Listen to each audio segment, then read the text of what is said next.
বাবারা শুনে বাবারা জেনে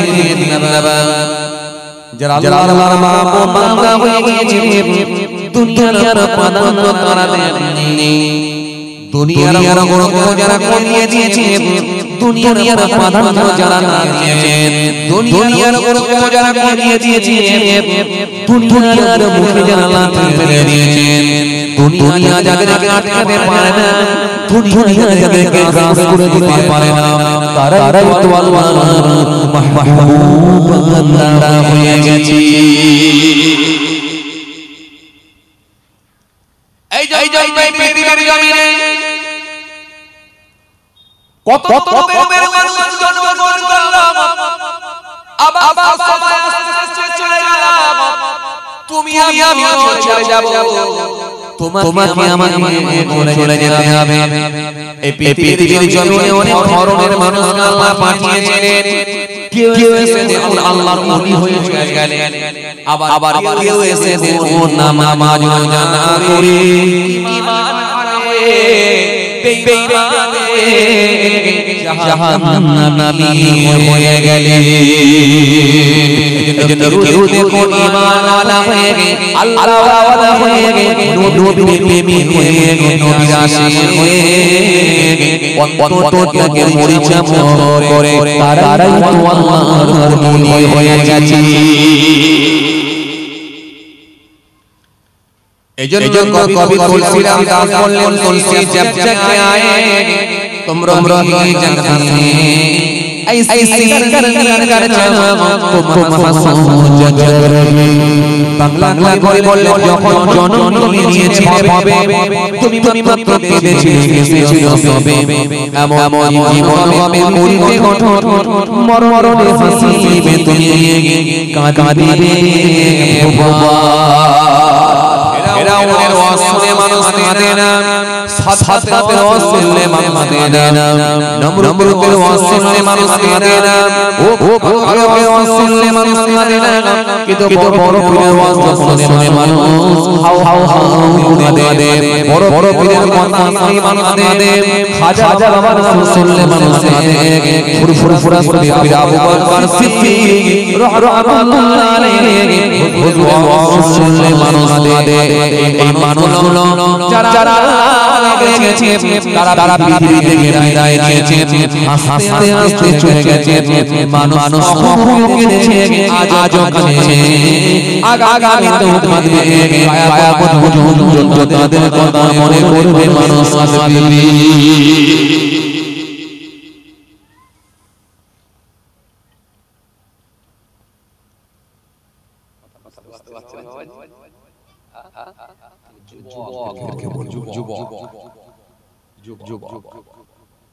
যাদের এই বছর 18 বছর 20 বছর 20 বছর 22 বছর 25 বছর 16 বছর এই তো শুরু নাবালক থেকে সাবালকের খাতায় দর করেছে এই তো শুরু আগা লাইনটা সোজা দিকে ধরে সোজা পথের দিকে ধাবিত হও।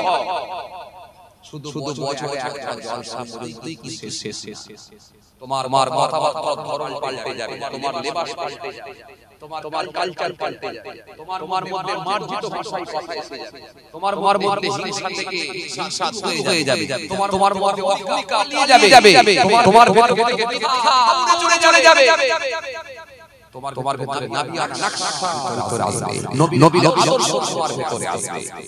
এই রাস্তা কি কথা ঠিক যুবকরা ভালো যে কি বলেন আবার কমিটি ভাইরা ভাবে যে হুজুর আমাদেরকে বলছে না শারীরিকভাবে বলছি কারণ শুধু একটা জলসা দেওয়া শেষ জি এমন যুবক আছে বাপ মার সঙ্গে খারাপ আচরণ করে লাল জল দেখে কথা বলে না এগুলো আপনি জলসা দিচ্ছেন মানে এই জলসা দায়িত্ব নিয়েছেন মানে জলসা দিচ্ছেন মানে জলসা দিচ্ছেন মানে তার মানে নবিয়ানা নকশা যেটা আপনার এই জন্যই মাফি দেওয়া টোটাল মেনে নেওয়ার নাম ইসলাম। টোটাল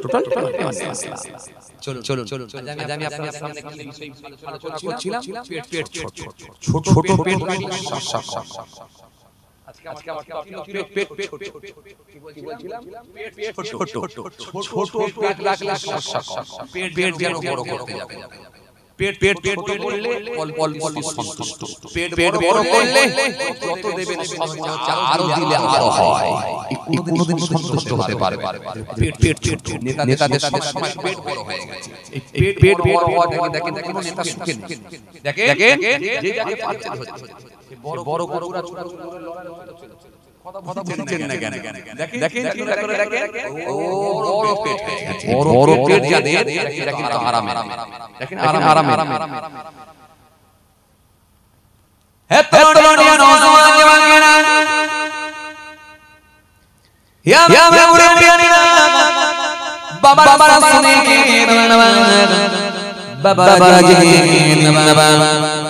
পাঞ্জাবের জেনে একজন হাসান সাহেব চিনেন, মস্ত বড় আল্লাহর মাহবুব বান্দা ছিলেন, মস্ত বড় আল্লাহর ওলি বান্দা ছিলেন।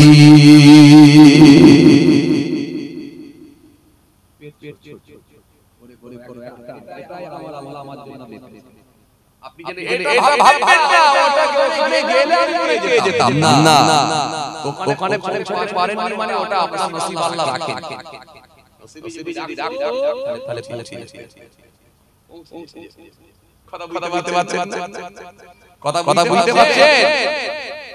নসিবে যদি রাখতো তাহলে পৌঁছে যেত। ভাইরা আমার আপনাকে একটা ছোট গল্প শোনাই, হ্যাঁ, ঘটনা সত্যি ঘটনাটা শোনাই, আর ভালো লাগলো। কদিন আগে আমার প্রোগ্রাম ছিল 3টে। কটা? যদি বলেন কটা? 3টে প্রোগ্রাম। তো 3টে প্রোগ্রাম কি রকম হচ্ছে দেখেন, আমার ড্রাইভার চিন্তিত 3টে প্রোগ্রাম আজকে অ্যাটেন্ড করতে হবে। আমিও খুব টেনশনে আছি, 3টে প্রোগ্রাম ঠিকঠাক টাইমে পৌঁছাতে হবে। আমি সাধারণভাবে 3টে প্রোগ্রাম দিই না, দুটো প্রোগ্রাম নালে একটা করি। কি হবে অত কষ্ট পারি না। এমনি যোগাপাতলা শরীর অনেকটা রাস্তা আপ ডাউন করতে হয়, তো হয় দুটো করি নালে একটা, কাছাকাছি হলে দুটো নালে একটা।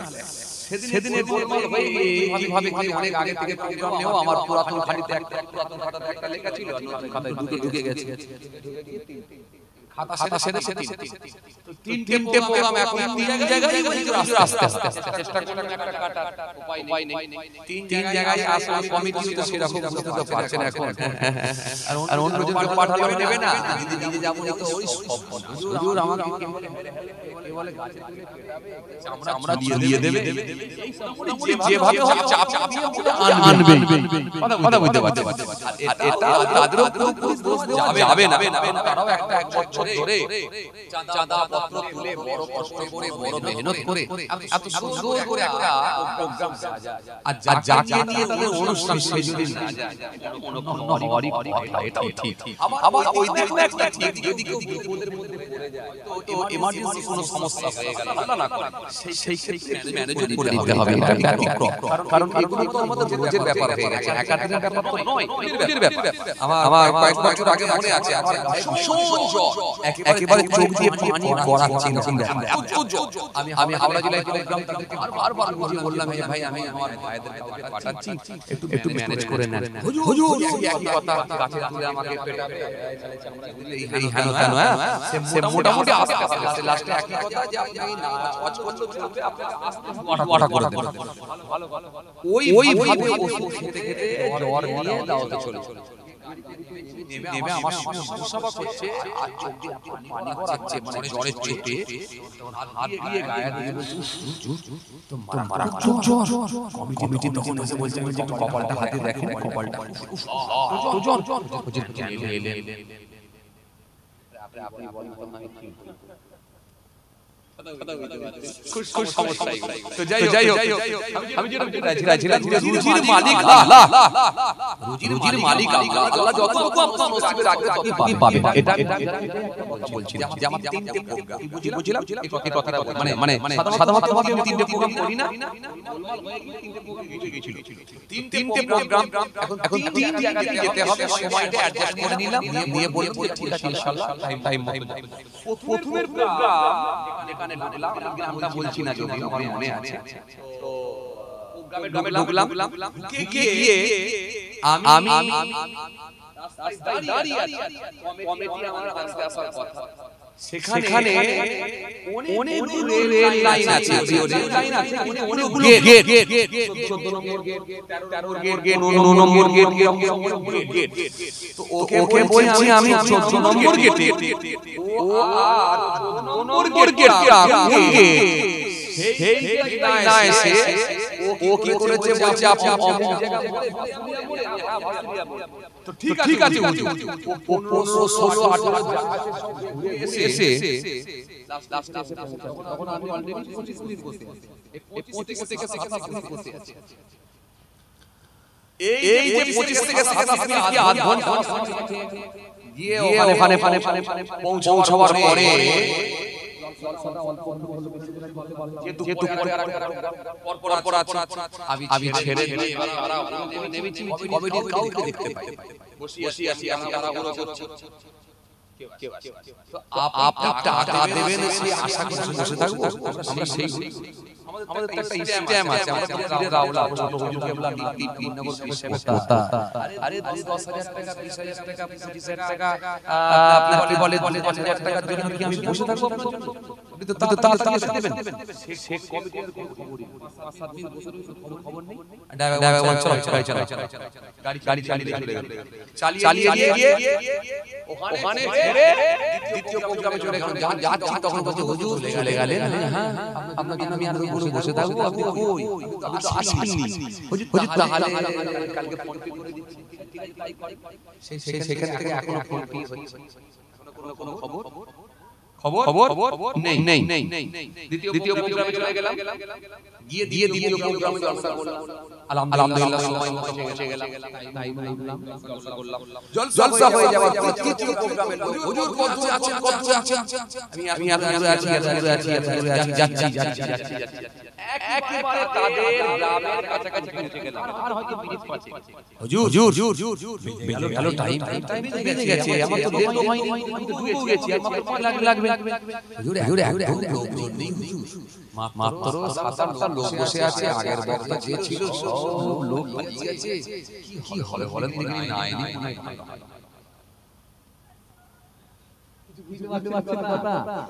ভাই ছিল কিন্তু আপনি ছুটিয়ে আনলেন কেন?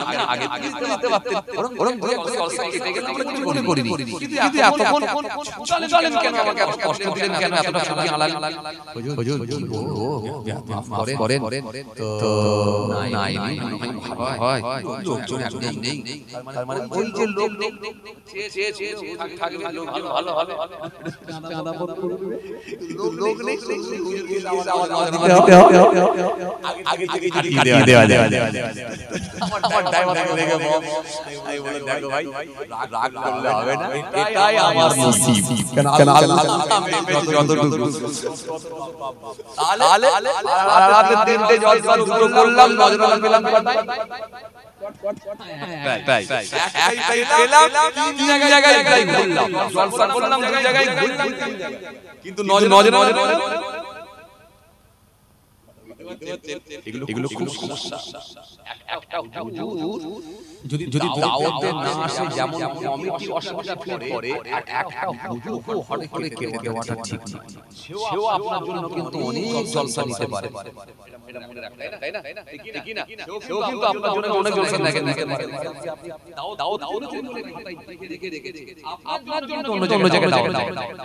সুতরাং প্রত্যেককে দায়িত্ব নিয়ে কাজ করতে হবে, প্রত্যেককে দায়িত্ব কাজ করতে হবে, আর আমাদেরকে সেই চিন্তাটা করতে হবে যে আমাদের দ্বারা কার্যকলাপ বা কর্মকাণ্ড না হয়ে থাকে যেটা আমার আল্লাহর কাছে কিন্তু এটা পছন্দনীয় হবে না। পছন্দ হবে এটা যেন না আসেন আমি যে কথা বলতে চাই কি বললাম পেটকে আপনাকে ছোট করতে হবে এটাই পেট ছোট হলে কিন্তু আপনি ঠিক দেখবেন আল্লাহ যত বাড়িয়ে দেবে আপনি চিন্তা করে একটা কাক নামাজ পড়ে যখন বের হচ্ছেন নামাজ পড়ে যখন আসছেন মসজিদ থেকে একটা কাক করতে চলে গেল এই যে কাক করতে চলে গেল সেখানে গেল তারা আল্লাহ যেখানে কথা বলেন যেখানে আল্লাহ লিখেছে সেখানে আপনার বাড়িতে পৌঁছতে পারে এই আপনার বাড়িতে আপনার খাবার যেগুলো ফেলে রেখেছেন ওইগুলো এসে কাটছে আপনি তাকে চিঠি লিখে দাও দিতে জানি টেলিফোন করে বলেছেন কথা বলছেন না কেন বলেছেন যে আমার বাড়িতে ভাবি আজকে না এটাই হলো তার আল্লাহ রেখেছেন এখানে পৌঁছে যাবে সে কাক এই কাক কিন্তু জায়গায় যাবে আবার পরে মুখে করে খাবার নিয়ে আবার তার বাসায় আবার তার বাচ্চা মুখে দিও কিন্তু বাচ্চা তার বারণ করে ফেলে দাও আপনি বলেন এটাই হলো আমার আল্লাহ এই আমার আল্লাহ রুজি দেয় আপনার বাড়িতে আপনার জামাই 500 গ্রাম সেই সন্দেশটাকে আপনি দেখেন খাপের মধ্যে রেখেছেন সেই খাপে ভরা সন্দেশটাকে নিয়ে সানসেটের উপরে তাকের উপরে রেখেছেন একদল লালকে এসে দেখে এসে একবার সুরসুরে এসে ইচ্ছা মতো তারা খেয়ে নিয়ে বেরিয়ে যাচ্ছে আপনি কিন্তু ওই দেখে দাও বলেন যে আমার বাড়িতে আমার জামাই সন্দেশ দিয়ে খাবিয়ে কথা বলছেন না কেন বলেন তাহলে এই যে তার নাকে পৌঁছালো কে নাকে টক ছিঁড়ে দিল কে তাকে জানিয়ে দিল যে অমুকের বাড়িতে 500 গ্রাম সন্দেশ র‍্যাকের উপর তোলা আছে এই খবর হবে আপনাকে আর এইগুলোকে নিজেকে বাস্তবায়ন করার চেষ্টা করতে হবে নিজেকে ভাবাতে হবে আপনি বুঝতে পারবেন যে আমার আল্লাহ কেমন করে কেন আপনি ভাবছেন লটারি টিকিট কাটলে আমি বড় লোক হয়ে যেতাম আমার বাড়ির বন্ধন নিয়ে গেলে আমি বড় লোক হয়ে যেতাম সুদটা খেলে আমি বড় লোক হয়ে যেতাম আমার আল্লাহ বড় লোক হয়ে যত আল্লাহ আপনার জন্য আপনি তত পাবেন এখানে অস্বীকার করার কিছু নেই হে তরুণিয়া নওজওয়ান জওয়ান ইয়া মুরব্বিয়া বাবারা শুনে গে বাবারা জিয়ে গে এই পৃথিবীর জমিনে আমার বাবা হাজারো মখলুককে আমার আল্লাহ বানিয়েছে তবে তার মধ্যে শ্রেষ্ঠ করে সম্মানিত করে সকলের ঊর্ধ্বে আল্লাহ মানুষকে পৃথিবীর জমিনে প্রেরণ করেছে জোরে হবে না আরো জোরে বলেন পৃথিবীর জমিনে অনেক প্রাণী আল্লাহ বানিয়েছে কিন্তু সকলের ঊর্ধ্বে আল্লাহ সম্মানিত করেছে এই মানুষকে এই জন্য পৃথিবীর জমিনে সমস্ত প্রাণীগুলো আল্লাহ নামে তাসবিহ পড়ে এই জন্য সকলে পড়ে যায় কিন্তু মানুষের কিছু তেমন সুস্থ প্রকৃতির মানুষ আছে এরা আল্লাহর শুকরিয়া আদায় করে আর আল্লাহর নামে তাসবিহ পড়ে না আল্লাহর জিকির করে না এই জন্য এদের পেট কিন্তু ভরে না এজন্য অবাক হয়ে যাবে পৃথিবীতে কোন প্রাণীর আপনি একটা তথ্য দিতে পারবেন না যে নিজে মেহনত করেছে ইনকাম করেছে এরকম কোনো নাই বাকি যে ইনকাম করে না হাতি টাকা উপার্জন করে না সিংহ টাকা উপার্জন করে না সরবর টাকা উপার্জন করে না ও বাবাজি বিবিকা টাকা উপার্জন করে না তুমি টাকা উপার্জন করে না মাস টাকা উপার্জন করে না পৃথিবীর জমিনে কোনো প্রাণী টাকা উপার্জন করে না বব করে না এদেরকে আমার আল্লাহ রুজি দেয় এদের পেট ভরে যায় এরা আল্লাহর নামে তাসবিহ করে কিন্তু মানুষ মৃত্যু পর্যন্ত খেতে চলে টাকা উপার্জন করে আমার বলে কিন্তু মানুষের পেট মৃত্যু পর্যন্ত পেট ভরে না কেন কারণ এরা আল্লাহর নামে শুকরিয়া আদায় করে। এই যারা আল্লাহর বিধানকে মানে না, শরীয়তের হুকুম যারা মানে না, তাদের পেটও দেখতে কারণ আগে বলেছিলাম সব সময় চিন্তা ভাবনা উপর দিকে, সব চিন্তা ভাবনা উপর দিকে, নিচের দিকে নয়।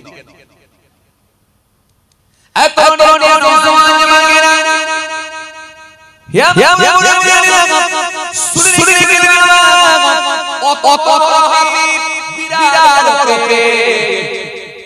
মানুষের পেট থেকে হাতির পেট বড় নাকি হাতির বড় ওই অত বড় হাতি সেও কোনদিন কাপড়ের দোকান চালায় না, সেও কোনদিন কত বড় হাতি কোনদিন চায়ের দোকান চালায় না। কিন্তু মানুষ চায়ের দোকান, কাপড়ের দোকান, হার্ডওয়্যার দোকান, সোনার দোকান, স্টেশনারি দোকান, মুদিখানা দোকান, এমন কোনো ব্যবসা নাকি যে মানুষ করে না, কিন্তু মানুষ নিয়ে ধরে না।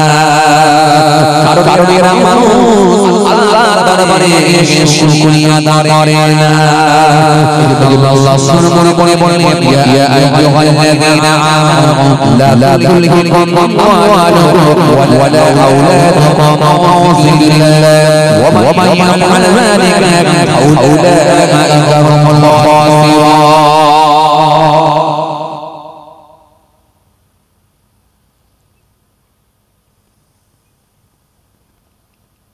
এই জন্য আল্লাহ সাল্লাল্লাহু করে বললেন হে বান্দারা, হে বান্দারা, আমি আল্লাহ তোমাদের দিয়ে দুনিয়ার সন্তান, দুনিয়ার ছেলে মেয়ে, দুনিয়ার ব্যবসা, দুনিয়ার কারবার, দুনিয়ার মাল আমার জিকিরকে যেন গুরিয়ে না দেয়।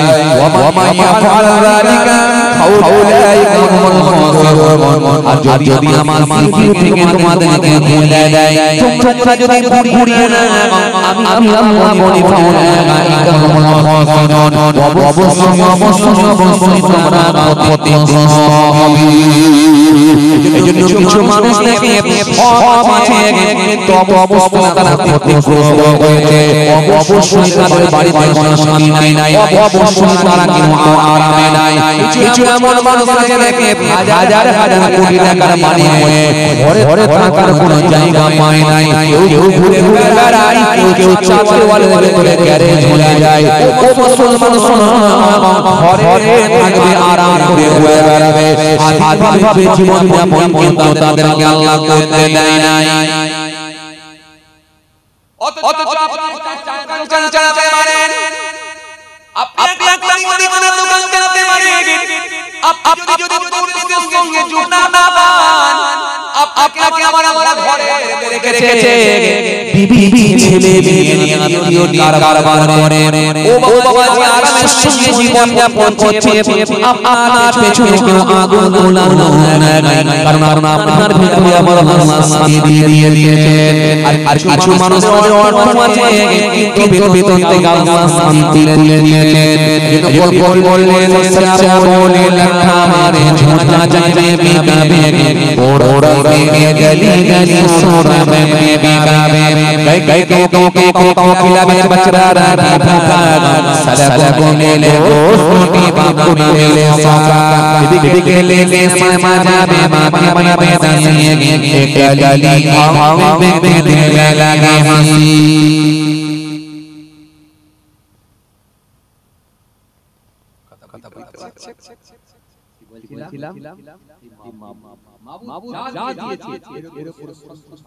বলো বুদ্ধিমানি, এর উপরে টাকাটাই হলো বুদ্ধি।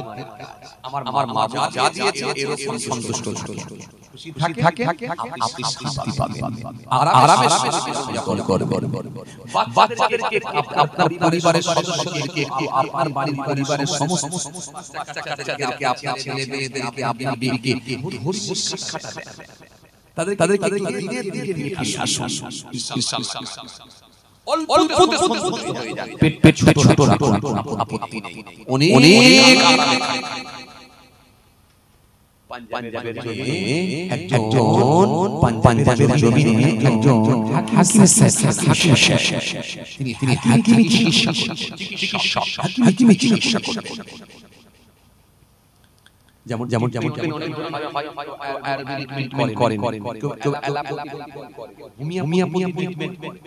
হাকিমি চিকিৎসা করে, অনেকে আবার গাছ লাগিয়ে জি জি জি হাকিম সাহেব পাঞ্জাবের জমিনে একজন হাকিম সাহেব ছিলেন, কত বড় তিনি আল্লাহ জি জি জি জি জি ওনার যখন সারা দিনে যা যা প্রয়োজনীয় যাবতীয় মালগুলো লাগতো সেগুলোকে বলতেন ফদ্দ করে দাও। কি বলতেন? ফদ্দ করে দাও। দেওয়া হতো। বাজারে গিয়ে মাছ নেবেন, আলু নেবেন, নেবেন, ঢেঁড়স নেবেন, পেঁয়াজ নেবেন, আদা নেবেন, রসুন নেবেন, মুদিখানা দোকানে নেবেন, ডিম নেবেন, ডাল নেবেন, কি বলে চিনি নেবেন, বিস্কুট নেবেন, চানাচুর নেবেন। সংসারের প্রয়োজনীয় জিনিসগুলো যখন ফদ্দ করে দেওয়া হতো, হাকিম সাহেব সেই ফদ্দটা নিয়ে গিয়ে তিন চেম্বারের মধ্যে বসে সব হিসাব করতেন। এক কিলো মাছের দাম এত হতে পারে, 500 পেঁয়াজের দাম এত হতে পারে, 500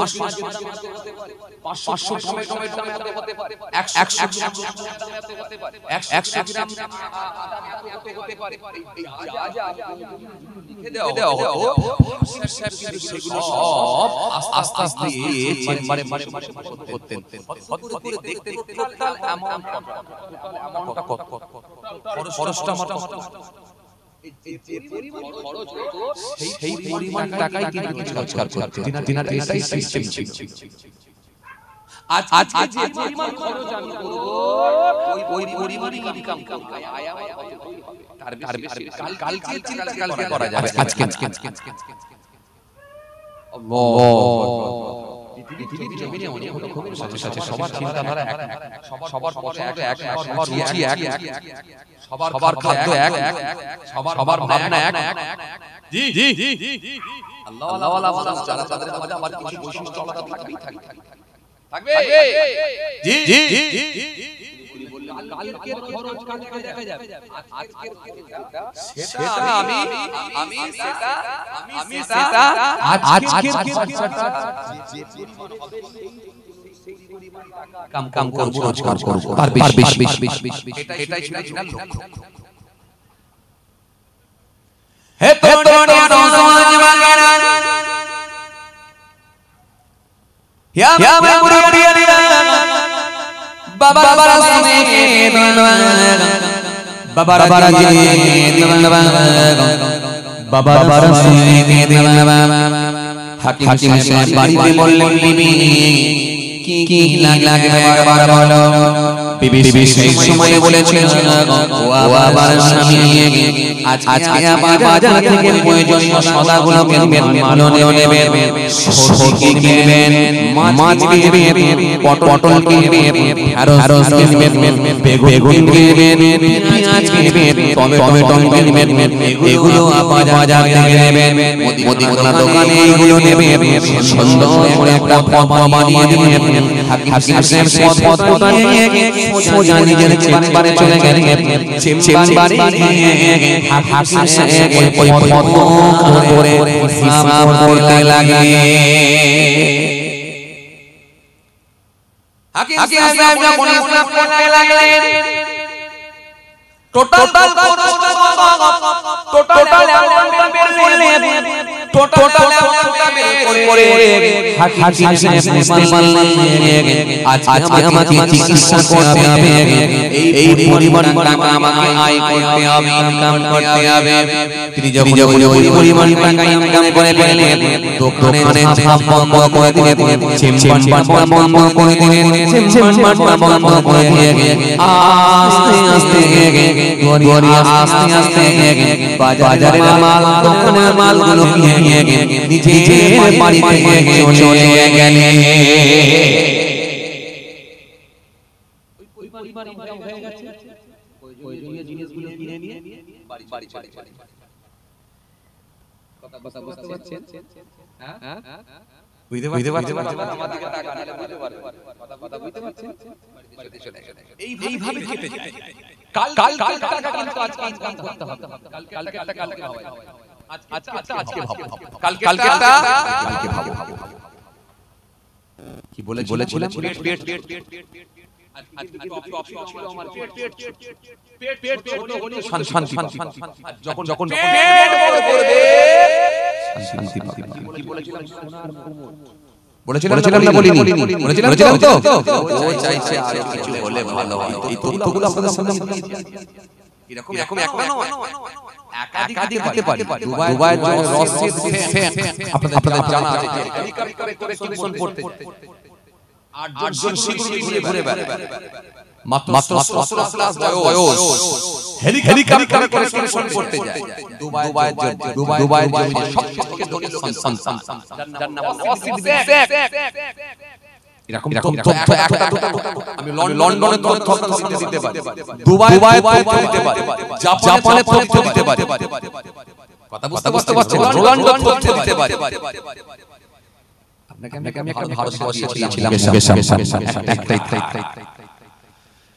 কি বলেছিলাম পেট বড় হলে পেট ছোট হলে নিচের দিকে তাকাবে স্বপ্ন ছোট উপর দিকে নিচের দিকে এতরণীয় নওজওয়ান যুবকেরা ইয়া বাবা মুরব্বিয়ানা সুরলি কেটে গেল এইভাবে কয়েকদিন কেটে গেল এইভাবে আস্তে আস্তে কেটে গেল একদিন হাকিম সাহেব বাড়ি যাবে বিবি বললেন স্বামী গো প্রয়োজনীয় কিছু জিনিসগুলো কিনবেন হাকিম সাহেব বললেন কি লাগবে লিখে দাও বিবি উনার হালিয়া উনার ওয়াইফ উনার বিবি উনার পেরেন্টস হাকিম সাহেবের স্ত্রী কৃষ্ণ বলে লিখে দিলেন ফটোটা নিয়ে চলে গেলেন ফটোটা নিয়ে গিয়ে যখন চেম্বারে বসে হিসাব করতে লাগলেন আলুর দাম কত হতে পারে ঢেঁড়সের দাম কত হতে পারে পেঁয়াজের দাম কত হতে পারে পটলের দাম কত হতে পারে মাছের দাম কত হতে পারে চালের দাম কত হতে পারে এইভাবে সুন্দর করে ফটোটা ধরে তিনি হিসাব করতে লাগলেন কিন্তু ওপরে একটা জায়গায় লেখা আছে মেয়ের বিয়ের জন্য বিবাহর জন্য যাবতীয় প্রয়োজনীয় মালগুলো কিনে নেবে কিন্তু হাবিব সাহেব চিন্তিত হয়ে পড়লে আলু টমেটো ঢেঁড়স পেঁয়াজ আদা রসুন এগুলো আজকে আমি এখান থেকে তুলে নেব আল্লাহ যদি দিয়ে দেয় কিন্তু মেয়ের বিবাহ যাবতীয় খরচ সেখানে যাবতীয় সরঞ্জাম যা লাগে সেটা তো মোটা অঙ্কের টাকা মোটা অঙ্কের অ্যামাউন্ট কিন্তু এত পয়সা আমি পাই পাবো হাকিম সাহেব চিন্তা করলেন চিন্তা করে হাকিম সাহেব তিনি ওপরে লিখে দিলেন মেয়ের বিয়ের জন্য যাবতীয় খরচ যাবতীয় প্রয়োজনীয় মাল যা লাগবে ওটা আজকে আমি ভাবছি না ওটাই ইনশাআল্লাহ আমার আল্লাহ ভাবে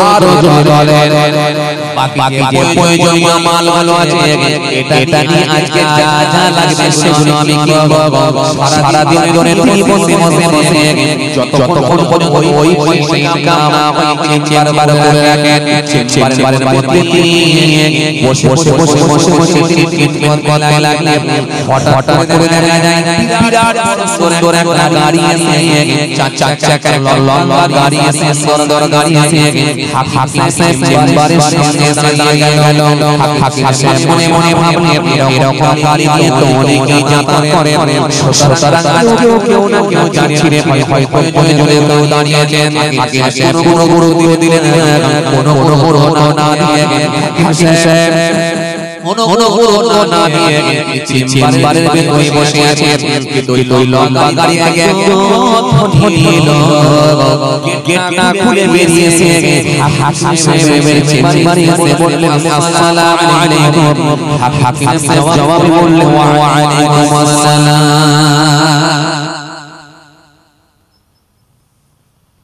হাকিম সাহেব যখন সালামের উত্তর দিয়েছেন ওই লোকটি তিনি দাঁড়িয়ে আছে হাকিম সাহেব বললেন চেয়ারে বসুন ফণি লোকটি তখন চেয়ারে বসলেন হাকিম সাহেব মনে মনে ভাবলেন উনি মনে হয় আমার কাছে ট্রিটমেন্ট করতে এসেছেন হাকিম সাহেব সেই সময় বললেন আর হাতে বাড়িয়ে দেন আপনার প্রথমে একবার আমি দেব হাতে বাড়িয়ে দেন কিন্তু ফণি লোকটি সেই সময় বলেছিল ও হাকিম সাহেব শুনে গিয়ে আজকে কিন্তু আমি আপনার কাছে এসেছি আপনার কাছে কোনো ট্রিটমেন্টের জন্য আপনি মনে হয় আমাকে চিনতে পারেন না ও হাকিম সাহেব শুনে গিয়ে ও হাকিম সাহেব আপনি আমাকে চিনতে পারেন না আর চিনলেন বাকি পড়ে না চিনারই কথা কারণ আজকে আপনার সঙ্গে দেখা হয়েছে এর আগেও দেখা হয়েছিল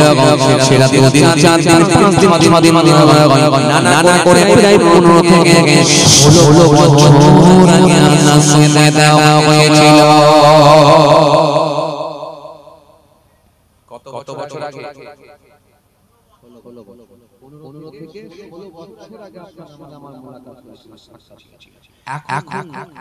এখন আপনি আমাকে চিনতে পারেননি কিন্তু আমি আপনাকে চিনতে পারি হয়ে গেল বলেন 15 থেকে 16 বছর আগে আপনার সঙ্গে আমার দেখা হয়নি হ্যাঁ থেকে 16 বছর আগে হাকিম সাহেব বলছে কিভাবে দেখা হলো বলুন তো লোকটি বলল তাহলে হাকিম সাহেব শোনাই বলে বলুন ধনী লোকটি সেই সময় বলেছিলেন ও হাকিম সাহেব আমি আপনাকে চিনতাম না কিন্তু আজ থেকে 16 বছর আগে একদিন আপনার দোকানে চেম্বারে সামনে দিয়ে যাচ্ছেন হঠাৎ করে আমার গাড়ির টায়ারটা পাংচার হয়ে যায় পাংচার হয়ে যাবার পরে ওই গাড়ি থেকে আমার ড্রাইভার নেমে পড়ে আমিও নেমে পড়লাম ড্রাইভার চাকাটা খুলে নিয়ে ড্রাইভার ওই টায়ারটাকে নিয়ে পাশে সারাতে নিয়ে গেল কিন্তু সারাতে নিয়ে গেল আমার প্রেমী অনেকক্ষণ সময় লাগে আমি রোদ্রে তাপে দাঁড়িয়েছিলাম গোটা শরীর আমার ভিজে যায় কপালে টস টস করে মরে ওই সময় আপনি চেম্বার থেকে বেরিয়ে আমার দিকে তাকিয়েছিলেন তাকিয়ে বললেন আপনি রোদ্রে কেমন দাঁড়িয়ে আছেন চলে আসেন আমার চেম্বারে এসে বসে আমি চেম্বারে গিয়ে আপনার চেম্বারে গিয়ে বসলাম চেম্বারে গিয়ে বসে যখন আপনার দিকে তাকিয়ে দেখলাম আপনি কয়েকটা রোগীকে ছেড়ে দিলেন ছেড়ে দেওয়ার পরে আমার মনটা চাইল যদিও আমি ওষুধ নিই না কিন্তু ওষুধ নিতে আসি না কিন্তু যখন কারখানায় এসে বসেছি অন্তত কিছু ওষুধ দিলে মনে হয় ভালো হয় আমার মনটা চাইল সেই সময় আমি বলেছিলাম আমার কোনো সমস্যা নাই তবে আমার বিবাহ অনেক দিন হয়েছে আমার এখনো পর্যন্ত কোনো সন্তান হয়নি ও হাকিম সাহেব আপনার কাছে দওয়া আছে আপনার কাছে কোনো মেডিসিন আছে আপনি এরকম চিকিৎসা করতে পারবেন হাকিম সাহেব আপনি সেই সময় আমাকে বলেছিলেন ভাই চিন্তা হবে না সন্তান দেওয়ার মালিক আল্লাহ ছেড়ে দেওয়ার মালিক সন্তান দেওয়ার মালিক আল্লাহ কিন্তু আমি হাকিম সাহেব বললাম ওসিলা আপনি আমাকে সেই সময় ট্রিটমেন্ট বললেন আপনি আমাকে সেই সময় দুটো ক্রিয়ায় ওষুধ দিয়েছিলেন আমাকে বলেছিলেন এটা আপনি রাতে ঘুমানোর সময় আর এটা আপনার আহলিয়া বিবিকে দেবেন ওনাকে বলবেন আর একটা ওষুধ লিস্ট করে আপনি দিয়েছিলেন দিয়ে বললেন এটা আপনারা দুজনেই খাবেন আর আল্লাহর উপরে ভরসা রাখবেন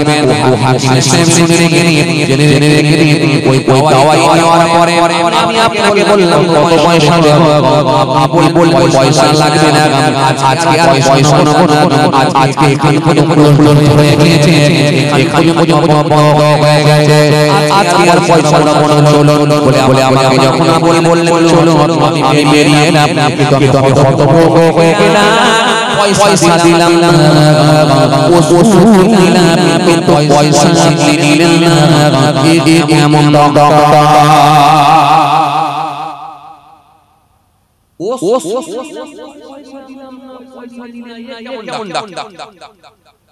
আমি বাইরে এসে আপনার বাড়িতে যে দোকানগুলো ছিল ওই দোকানদারকে বললাম আমি ট্রিটমেন্ট করলাম ওষুধ দিলাম পয়সা নিলেন না ওই দোকানদার আমাকে বলেছিল আমাদের হাকিম সাহেব পয়সা নেন না সারা দিনে যতটুকু পরিমাণ খরচ অতটুকু পরিমাণ কাম করে এর বেশি যদি কেউ পেশেন্ট নিয়ে আসে ওই পেশেন্টের কাছ থেকে তিনি পয়সা নেন না সারা দিনে যতটুকু দরকার যতটুকু প্রয়োজন ওই পরিমাণ টাকাই ইনকাম করে এর বেশি কিন্তু তিনি ইনকাম করেন না সেই সময় আমাকে বলেছিলেন ভাই শুনে রেখে দিন আজকে হাকিম সাহেবের ইনকাম হয়ে গেছে যে পরিমাণ খরচ ওই পরিমাণ আয় হয়ে গেছে যে পরিমাণ আয় হয়ে গেছে তারা এই জন্য আজকে তিনি আর টাকা নেবেন না পুলিশ করে দিয়েছে বন্ধ করে দিয়েছে আজকে আর তিনি টাকা নেবেন না বাড়ি চলে যান বাড়ি আপনি চলে যান আমি আস্তে আস্তে গিয়ে বাড়ির সামনে আস্তে আস্তে গিয়ে গাড়ির সামনে গিয়ে দাঁড়িয়ে গেলাম আমার ড্রাইভার এসে গেল চাকাটা লাগিয়ে দিল আমি গাড়িতে বললাম পাঞ্জাব আমি চালু করলাম একেবারে মিরপুর থেকে শুরু করে লাহোর পর্যন্ত গিয়ে পৌঁছে গেলাম পৌঁছে গিয়ে আমি আমার ব্যবসার জায়গায় পৌঁছে গেলাম এভাবে আমার দিনের পর দিন চলে যায় সেই দিকে আপনার সামনে ছোট একটা বাচ্চা আপনার সামনে ছোট একটা মহিলা 6 থেকে 7 বছর বয়স হবে ওই বাচ্চা মেয়েটা এসে বলেছিল আব্বুজি চলো না বাড়িতে খিদা লেগেছে হাকিম সাহেব আপনি বলেছিলেন মা একটু সবর করো এক্ষুনি বাড়ি যাব হাকিম সাহেব শুনে গিয়ে আমি সেদিন বাড়ি চলে গিয়েছিলাম এরপরে আমি আমার সামনে দিয়ে কয়েকবার গিয়ে যখন তখন দোকান বন্ধ দেখে চেম্বার বন্ধ দেখে কোনোদিন মোলাকাত হয় না আর আজকে আপনার সামনে দিয়ে যখন যাচ্ছি না চেম্বার খোলা দেখে আপনার দোকানে ভেতরে ও হাকিম সাহেব শুনে আপনাকে এক ঘটনা শোনাই আমার একটাই মাত্র বোন ছিল আর আমার বোনের একটাই মাত্র ভাবি ছিল কিন্তু আমার বোনের স্বামী আমার বোনাই ইন্তেকাল হয়ে গিয়েছিলেন কিন্তু বোনটা হায়াতে ছিল ভাগিটা যখন বড় হয়ে গিয়েছিল আমার ওই সময় আমার বোন আমার উপরই আশা রেখেছিল যে ভাই আমার মেয়ের বিয়ের সমস্ত খরচ করবে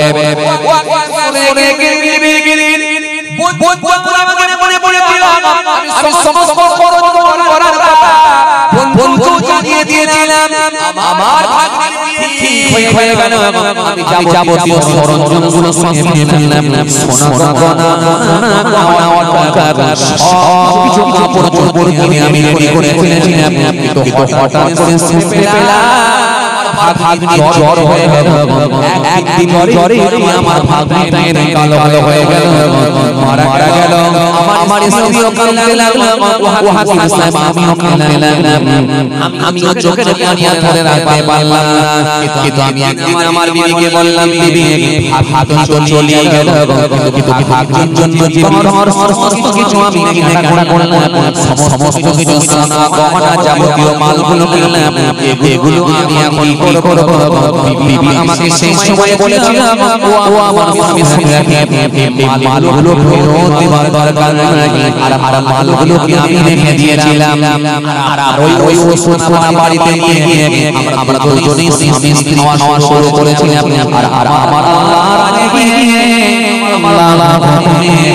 আমার বাড়িতে এখন আল্লাহ তিন সন্তান দান করে দিয়েছে আর ও হাকিম সাহেব শুনে গিয়ে এই দিনকে আমি আপনার প্রতি আমার বিবির একটা আলাদা ভালোবাসা জন্মেছে আমার বিবি আমাকে বলেছিল হাকিম সাহেব কোনো সাধারণ মানুষ নয় নিশ্চিতভাবে উনি হলেন আল্লাহর মাহবুব বান্দা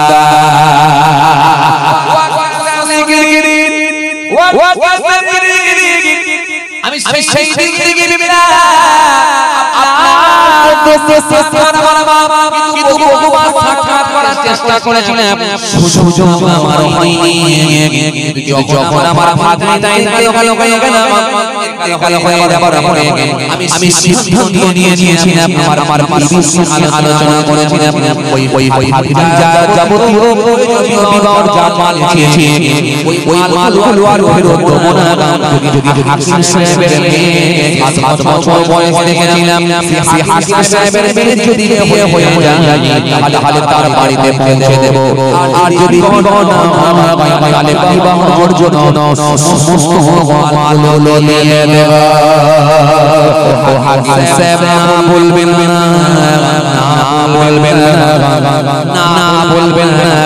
টাকা তো আপনি নেন না কিন্তু হাদিয়া তো আমি এটা কিন্তু না বলবেন না আমি গাড়িতে করে সোনা দানা গহনা কাপড় চোপড় সব নিয়ে চলে এসেছি হাট মালগুলো আমার কাছে পৌঁছে দেব আর দেরি করব না কিন্তু আপনি না বলবেন না হাকিম সাহেবকে যখন এরকম কথা বলা হয়েছে হাকিম সাহেব সেই পত্রটা একবার খুললেন পত্রটা খুলে দেখলেন যাবতীয় প্রয়োজনীয় মাল যা লাগবে সব মালের জন্য টাকা ইনকাম হয়েছে আমি টাকা উপার্জন করেছি আর এর সরঞ্জাম যা লাগবে খালি ওপরটাই লিখে দিয়েছি আপনি দায়িত্বটা আলাদাই নেবে হাকিম সাহেব যখন এই লেখাটা একবার দেখলেন দেখে তিনি হাওয়া করে কানে লাগে কিছু বুঝতে পারছেন পানি মাথায় গিয়ে পৌঁছালো বুঝতে পারছেন হাকিম সাহেব হাওয়া করতে লাগে কিন্তু উনি তো মনে মনে ভাবলেন যে কেন আমি কিছু বলে ফেললাম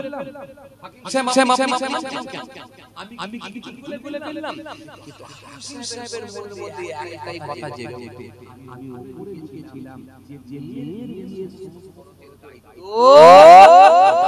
এই ব্যবস্থা করে দেবেন সত্যি আমার কাছে ব্যবস্থা করে দেবেন হাউ হাকিম সাহেব গান দিকে তাকিয়ে আছেন কিন্তু উনি লোকটি আর বুঝতে পারছে না তিনি বললেন হাকিম সাহেব আপনি আনছেন কেন আমি কি ভুল বলে হাকিম সাহেব সেই সময় বলে রাখলেন ও জেনে আপনি সবে মাত্র আমার কাছে একবার এসেছিলেন এরপরে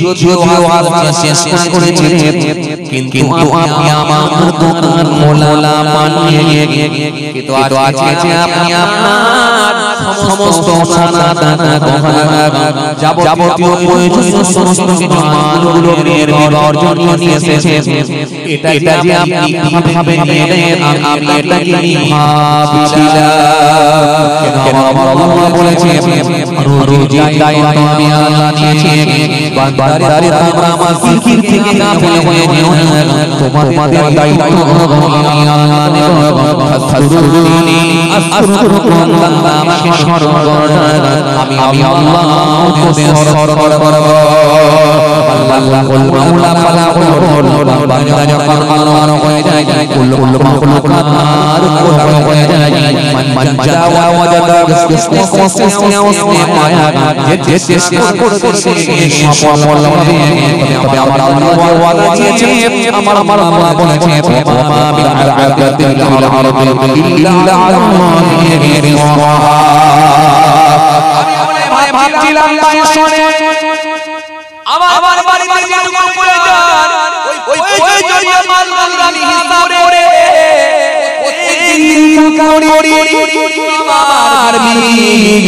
আজকে সকালে আমাকে পত্র করে লিখেছে মেয়ের বিবাহর জন্য যাবতীয় প্রয়োজনীয় মালগুলো কিনে নেবে আর আমি সেই জায়গায় ব্যারিকেড করে দেখিয়ে দিয়েছি ওই দায়িত্বটা আমার আল্লাহ নিয়ে নেবে কারণ ওর চিন্তাটা এখন আমি আর করতে পারবো না কিন্তু আমি ভাবছিলাম মেয়ের বিয়ের জন্য অনেক টাকা খরচ আমি কোথায় পাবো কিন্তু আমার আল্লাহ যে আপনার রাতে এইভাবে আমার আনতে দেবে এটা আমি কখনো ভাবতে পারি না। এই দায়িত্ব যে আমার আল্লাহ দিয়েছে, এই জন্য আমি আল্লাহর দরবারে শুকরিয়া আদায় করে কাঁদছিলাম।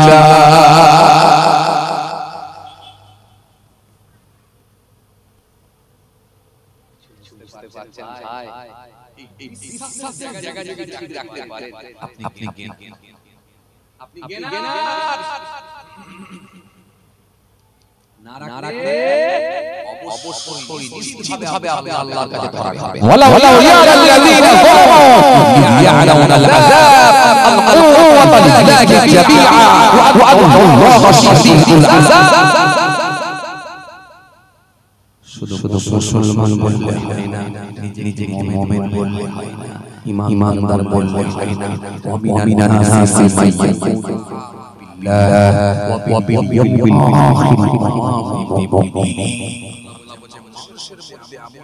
মানুষ আছে মান আমানা বিল্লাহ, বলে আল্লাহর উপরে ঈমান এনেছি, ওয়া বিল যারা বলে পরকালের উপরে ঈমান এনেছি। আমি আল্লাহ বলছি ওয়া মা হুম বিমুমিনিন, তারা কিন্তু মুমিন নয়। মুখে দাড়ি রাখা সহজ, দাড়ি রাখা সহজ, দাড়ির কাজ হলো বেরিয়ে পড়া, কাটা বন্ধ করবেন বেরিয়ে যাবে।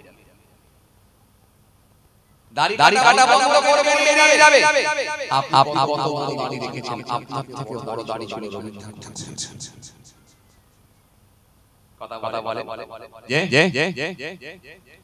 আপনি বড় বড় টুপি পরেছেন, আপনার থেকে বড় টুপি পরেছিল নেতাজি। মুখে দাড়ি রাখা সহজ, গুরু নানক বলে গিয়েছিল যতদিন আমাদের হাতে রাজ্য আছে আমার শিষ্যরা তোমরা পাঁচটা কাজ করবে, তার মধ্যে এক নম্বর তোমাদের মুখে দাড়ি। তাই আজও পাঞ্জাবি লোকেরা দেখবে মুখে দাড়ি।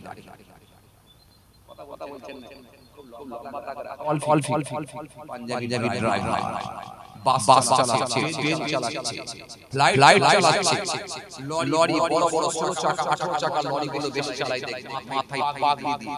গুরু নানক বলেছিল পাগড়ি পরবে, মাথায় পাগড়ি পরে এত বড় দাড়ি রেখে জি পা পর্যন্ত জামা একেবারে খান্ডেসে পরে পাঞ্জাবি পায়জামা পরে ওরা বলছে গুরু নানকের কথা মেনেছি।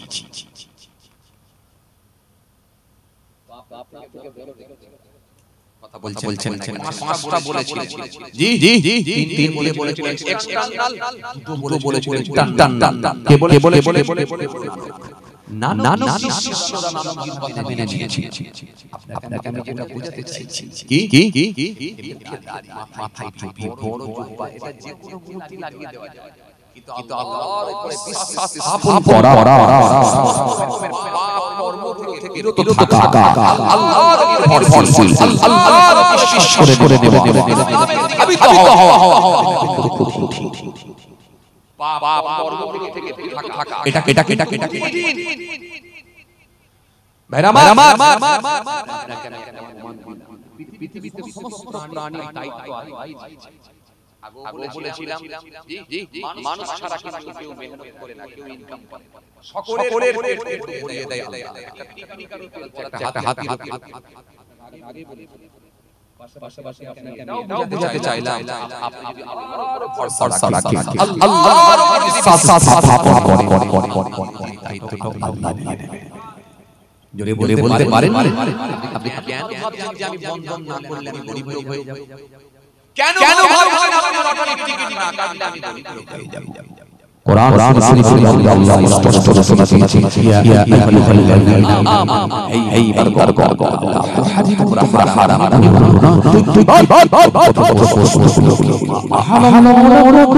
গুলো আমি আল্লাহ তোমাদের জন্য হালাল করে দিয়েছি।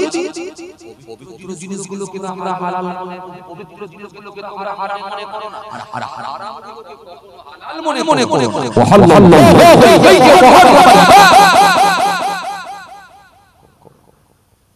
ওয়ালা তা'তাদু সাল্লাল্লাহু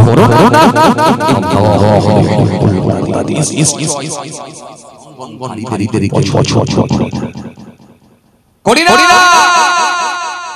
সুতরাং ফিরে আসে, একটু যদি তওবা করে ফিরে চলে আসে, নিশ্চিত আল্লাহ কবুল করে দেবেন। ওয়ালাইসা তাওবাতুল লাযিনা হাত্তা ইযা হাদরা আহাদাহুমুল মাউত ওয়া আলা আল্লাযিনা ইয়ামুতুন উলাইকা আ'তাদনা লাহুম আলিমা।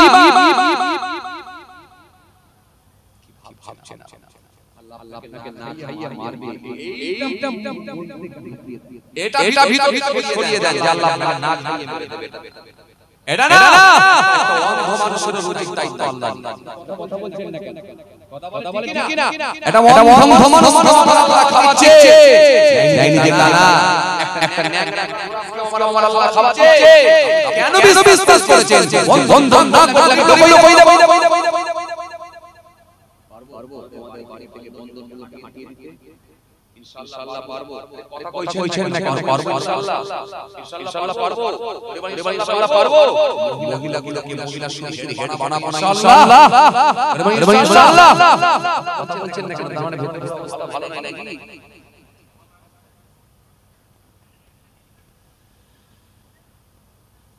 যদি করো আচ্ছা দেওয়ালের ভেতরে আছে দেখেন, বালিশের নিচে শুয়ে থাকতো, এখন চার দেওয়ালের মাঝখানে গ্যারেজ নাম বলছি, সব জানে, সব জানে। কোন দিক দিয়ে আল্লাহ দিয়ে দেবে প্যারালাইসিস, অবস্থা খারাপ। সকালে ঘুম থেকে উঠবে, হাত দিকে পাও বাস ঘুরিয়ে দেবে, ডান দিকে জিপ, বাঁ দিকে ফট বান্দাকে বলতে পারে মনে করেছিস এবার ওঠ। আর যদি বলো না আমি আল্লাহকে ভয় করি, আইয়ুহাল্লাযীনা আমানু আল্লাহ ভিতরে থাকে সিস্টেম ইনশাআল্লাহ চিন্তিত হওয়ার কারণ আমার দিনদার ইমানদারি আল্লাহ কষ্ট হচ্ছে আপনাদের, জোরে বলেন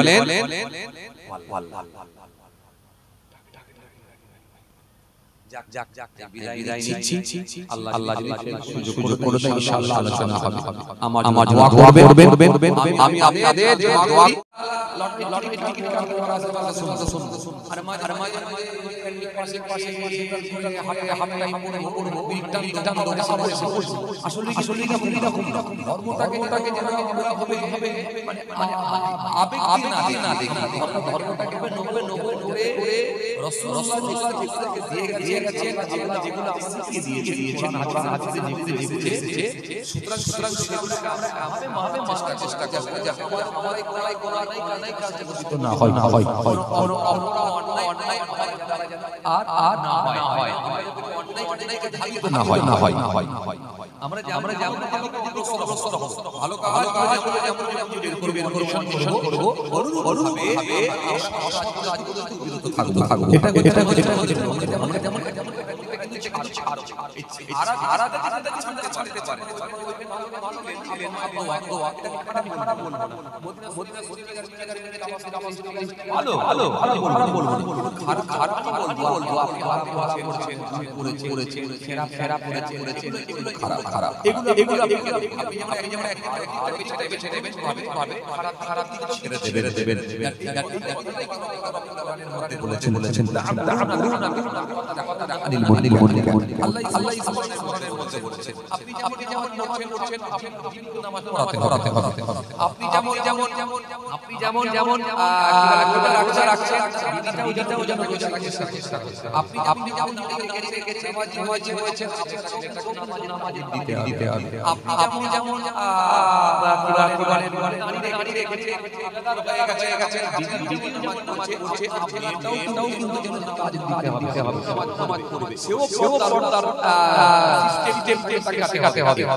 এইভাবে আমরা প্রত্যেক কিন্তু যে যার ফ্যামিলিগুলোকে আমরা ইসলামিক কালচার, দ্বীনি কালচারগুলো আমাদের বাড়ির মধ্যে চালু আমরা এইভাবে চালু করতে পারি, তাহলে জানেন সমাজের সমস্ত রকম অন্যায়গুলো থেকে আলহামদুলিল্লাহ অনেকটাই আমরা বিরত থাকতে পারি। তবে এই মাহফিল দেওয়া আমাদের জন্য সার্থক, তবে এই মাহফিল আমাদের উপকারে। না হলে বাড়িতে 100টা বাড়ির মধ্যে 80টা বাড়িতে বন্ধন আর জলসা সবাই এসে বসবে, জোরে জোরে সুবহানাল্লাহ আলহামদুলিল্লাহ। আর সকালবেলায় বন্ধনের মাস্টারের নাম কি গো? স্যার বলে ডাকে বলছে এই বন্ধনের মাস্টার স্যার স্যার যদি আবার বেলা 1:30টার সময় এসে হাজির হয়ে যায় আবার স্যারের কাছে গিয়ে পাড়ার মেয়েরা গিয়ে করবে আর আপনার স্বামীরা গিয়ে দাঁড়িয়ে দেখবে কি মা লিখে রেখে উপকার কোনো উপকারে আসবে না। সুতরাং আপনাকে হারাম কাজগুলো কিন্তু প্রত্যাখ্যান করতে হবে। এই হারাম কাজ থেকে কিন্তু আপনাকে বিরত থাকতেই হবে। যদি আপনি করতে পারেন তবেই মাহফিল আপনার জন্য উপকার, তবেই মাহফিল উপকার। যেহেতু কোরআন স্পষ্ট ঘোষণা দিয়েছে, আল্লাহ রাব্বুল আলামিন বলেছেন ইয়া আইয়ুহাল্লাযীনা আমানুল্লাহ ওয়া যারু মা বাকিয়া মিন কুনতুম মুমিনিন। আল্লাহ স্পষ্ট ঘোষণা দিয়েছেন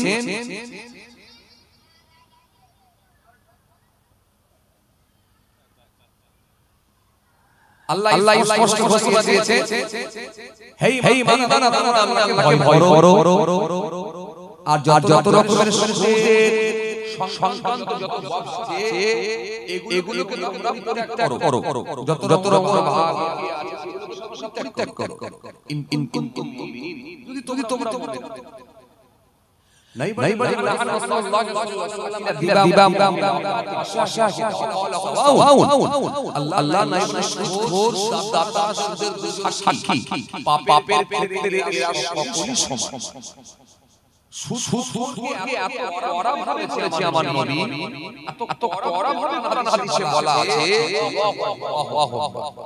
আপনাকে বলে বোঝাতে পারবো না। উলামা হযরতদের মুখে আপনারা মাঝে মাঝে শুনেছেন, বক্তা ওয়াইজিনদের মুখে শুনেছেন সুদের 70টার কাছাকাছি পাপ আছে।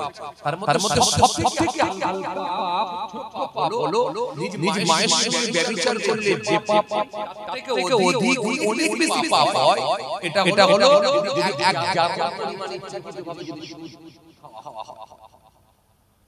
আর সুদের সর্বোচ্চ পাপ হলো আল্লাহ রাসূলের সঙ্গে যুদ্ধ। আল্লাহু আকবার। আপনি কি ভাবছেন এর পরও কি আমাদের লজ্জা হবে না? এর পরও কি আমরা ভাববো না যে আমাদের বাড়িতে সুদ থাকবে? কেন আমরা তরুণের উপরে বিশ্বাস করছি না? কেন আমার আল্লাহর উপরে বিশ্বাসটা করছি না? কেন রুজির মালিক আল্লাহ নিয়েছে, দায়িত্ব আল্লাহ নিয়েছে, তো আমরা কেন ভাবছি যে আমরা গরিব হয়ে যাব? কেন ভাবছি যে আমরা খেতে পাবো?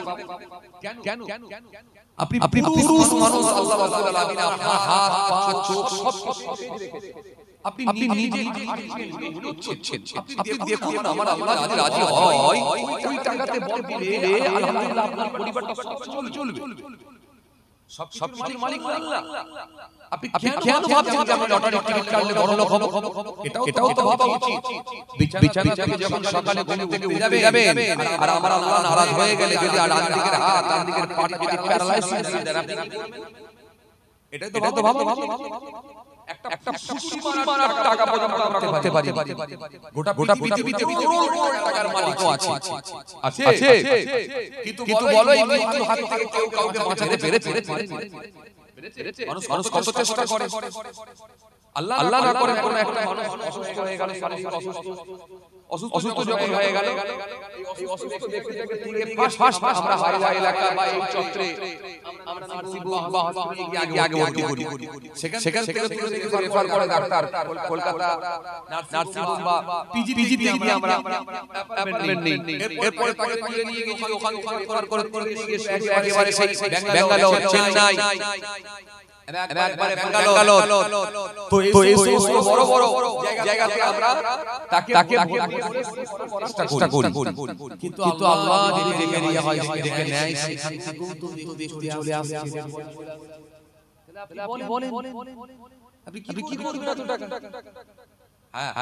আপনি আল্লাহকে বলুন, রুজির মালিক আল্লাহ নিয়েছে, পৃথিবী কোনো নয়, রুজির মালিক আল্লাহ।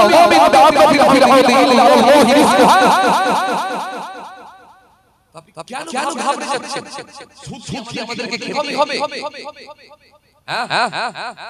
আল্লাহ কোরআনের মধ্যে ঘোষণা দিয়েছে, ইয়া আইয়ুহাল্লাযীনা আমানু লা তুহারিমু তিজারাত মা আহাল্লাল্লাহু ওয়া লা তা'তাদু ইন্নাল্লাহা লা ইউহিব্বুল মুতাদিন। কেন ঘাবড়াচ্ছেন? কেন ঘাবড়াচ্ছেন যে আমি হয়ে যাব লটারি টিকিট করতে পারবো না? সন্তুষ্ট থাকুন। আল্লাহ যাকে লেভেলে দিয়েছে এটার উপরে সন্তুষ্ট থাকুন। সব মানুষ বড় লোক হবে না, সবাই গরিব হবে না। যদি সবাই বড় লোক হয়ে যেত তাহলে কাজের লোক পাওয়া যেত না। আর সবাই যদি গরিব লোক হয়ে যেত তাহলে কার কাজ যে পেত না মানুষ। কিছু কথা বলতে পারছেন?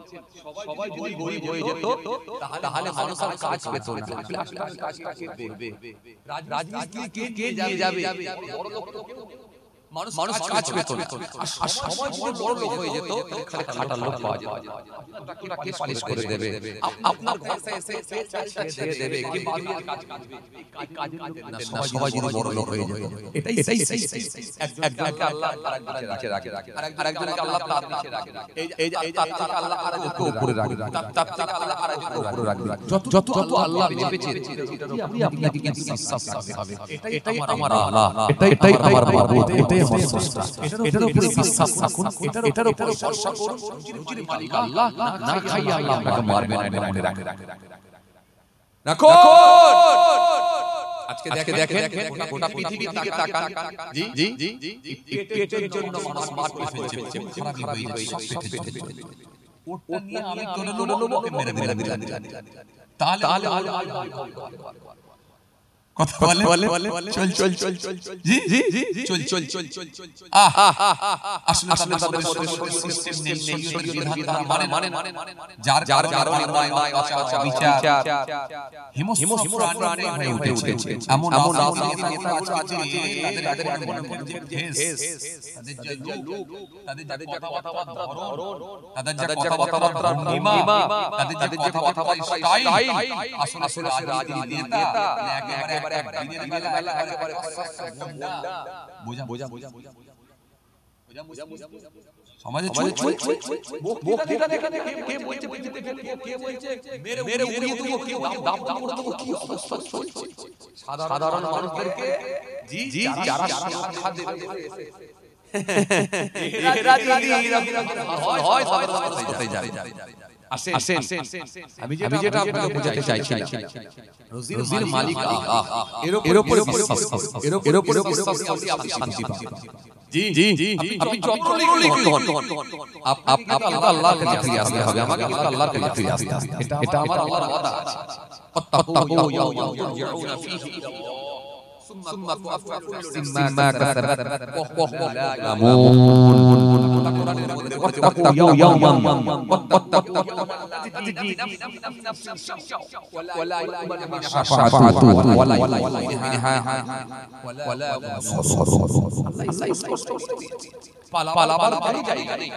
সুতরাং এই মাহফিলে বসে আল্লাহর ভয় থেকে আমাদের ভেতরে দিয়ে যদি পৃথিবীর যদি আমরা সঞ্চয় করে নিতে পারি আর সোজা পথের দিকে যদি ধাবিত হতে পারি তাহলে সেই ব্যক্তিটাই বুদ্ধিমান। সেই ব্যক্তিটাই হলো বুদ্ধিমান। আর যে ব্যক্তিটা 50 বছর সময়টাকে নিয়ে শুধুমাত্র সে সময়টাকে অন্যদিকে অতিবাহিত করেছে, সময় অন্যদিকে ইনভেস্ট করেছে, সে হলো বুদ্ধিমান নয়। সে নিশ্চয়ই ব্যর্থ হবে, সে নিশ্চয়ই ধরা খাবে। এই 50 বছর বয়সটাকে কাজে লাগাতে হবে, 60 বছর বয়সটাকে কাজে লাগাতে হবে, 80 বছর বয়সটাকে কাজে লাগাতে হবে। আমার মালিক আল্লাহ স্মরণ করুন।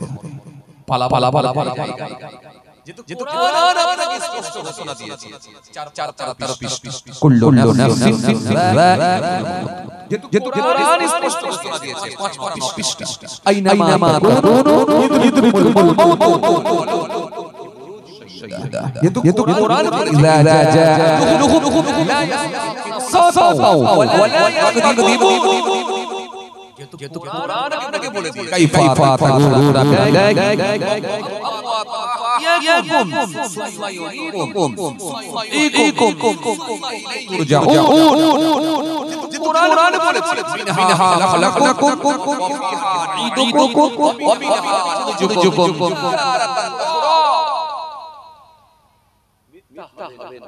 মিথ্যা হবে না। আপনি যতগুলি আগার চেষ্টা করেন আপনার স্বপ্ন হতে সব অনেক, কিন্তু পৌঁছাতে আল্লাহ নাও দিতে পারে। কি বললাম? সব অনেক, কিন্তু আমার মাবুদ আপনাকে পৌঁছে দিতে নাও পারে। যে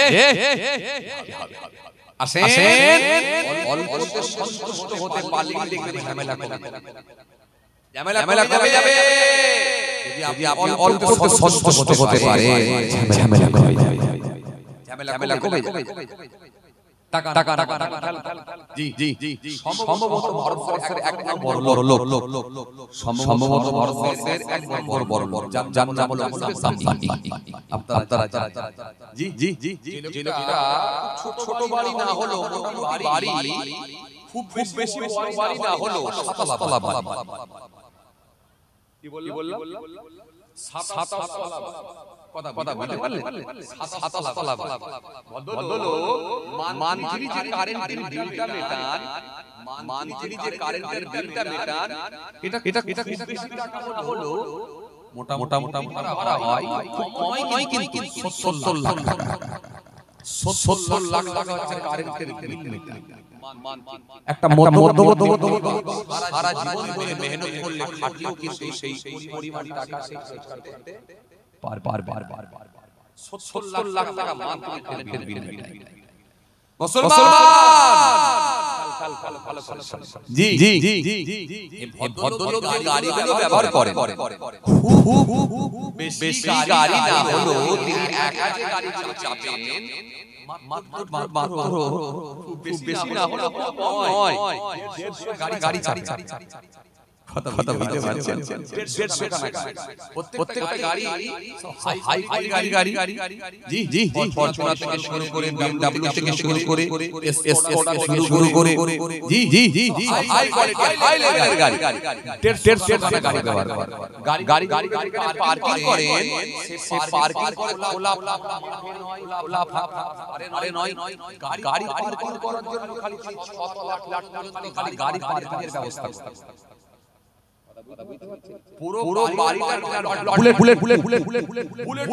বাড়ি বন্দুকের গুলি লাগে না বম মারলো পুরো বাড়ি হলো বুলেট মুসলমান ভালো করে শুনে রাখেন এই ভদ্রলোক কম বেশি চাই তিনার খালি 600 টার উপরে খালি লেবার আছে সব সময় সেবা দেখভাল ভালো কথা কি বুঝতে পারছেন উনি ওনার স্ত্রীর জন্য নিতাম্বানির জন্য শহরে একটা টয়লেটের ব্যবস্থা করে দিয়েছেন অনেক অসুস্থ লোকেরা ব্যবহার করে উঁচু কোমর পুরোটাই হলো সোনার ব্যবহার করে আর যে শাওয়ারের ব্যবস্থা আছে পানির ব্যবস্থা আছে বা লাইটের ব্যবস্থা আছে ঠিক আপনারা যেমন সব ওই মোবাইলে আপনার কম্পিউটারে যেমন সব সুইচ অ্যাডজাস্ট করতে হয় ওইভাবে কম্পিউটারে সব সুইচ মেরে অ্যাডজাস্ট করতে হয় লাইট পানি শাওয়ার কোমরের ঢাকনা সব অটোমেটিক্যালি সুইচ মারবে ফটাফট যেগুলো সব খোলার খুলবে কাজ হয় তো এই লোকটা চাইছে আরো বড় হলে ভালো হবে তাহলে মানুষের সব সময় উপর দিকে থাকে নিচের দিকে নয় সে লোকটা চাইছে আরো বড় হলে ভালো কি হবে এজন্য আমার রাসূল বললেন আমরা এই জায়গার মানুষ আর তোমাদের লক্ষ্য হলো সব সময় এই জায়গার লোক কখনো এই জায়গায় পৌঁছাতে পারবে না এই জায়গার লোক এই জায়গায় পৌঁছাতে পারবে না তার আগে মৃত্যু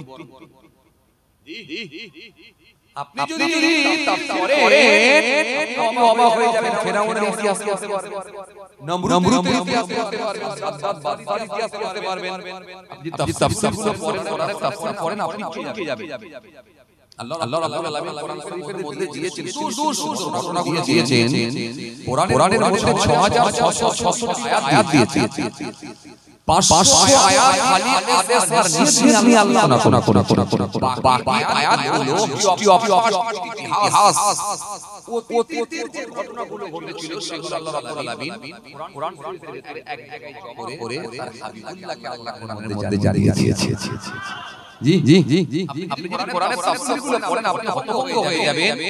আল্লাহ কোরআনে কারীমের মধ্যে বলেছেন আলাম তারা ইলাল্লাযী হাজ্জা ইব্রাহিম ফি রাব্বিহি আন মুল ইয ক্বালা ইব্রাহিম ইলাল্লাযী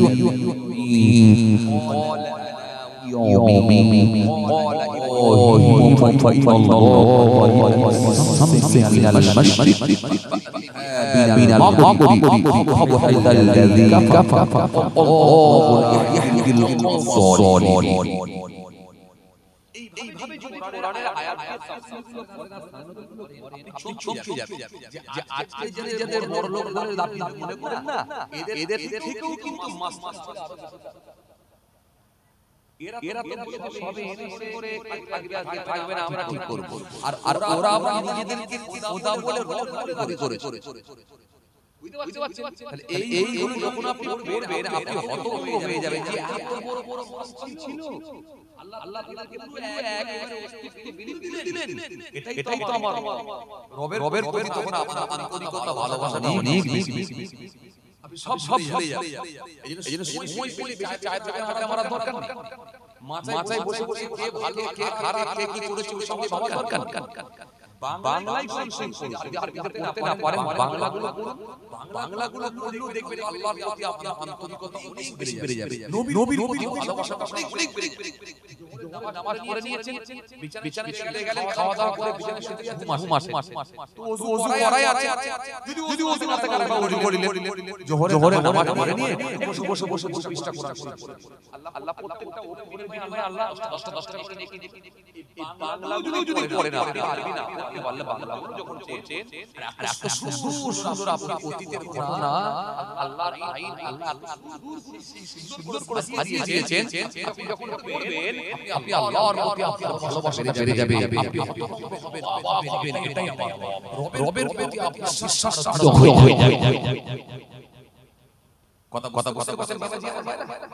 জি জি ভাইরা আমার জীবনে কিচ্ছু আমি নিজে অনেকগুলো পরীক্ষা করি কিচ্ছু চপ খুব নাস চলবে খালি আমার এই নিঃশ্বাসটা হয়ে গেল কেউ পান খাওয়ার বন্ধু সিগারেট খাওয়ার বন্ধু ভাত খাওয়ার বন্ধু বাইকে করে পিছনে সেই বন্ধু কলেজের বন্ধু ব্যবসার বন্ধু সব খালি বলতে দাফন কখন হবে জানাজাটা কখন এটাকে দায়িত্ব মনে করে আগে পেছনে এসে যাকাত পেছনে এসে নামাজটা খালি করে নেবে বাস কিচ্ছু নেই আসে আপনার সামনে যেটা বলতে চাইছিলাম পেট ছোট এই পেট ছোট করতে পারলে আপনি দেখে না আপনি বেঁচে পেট যদি ছোট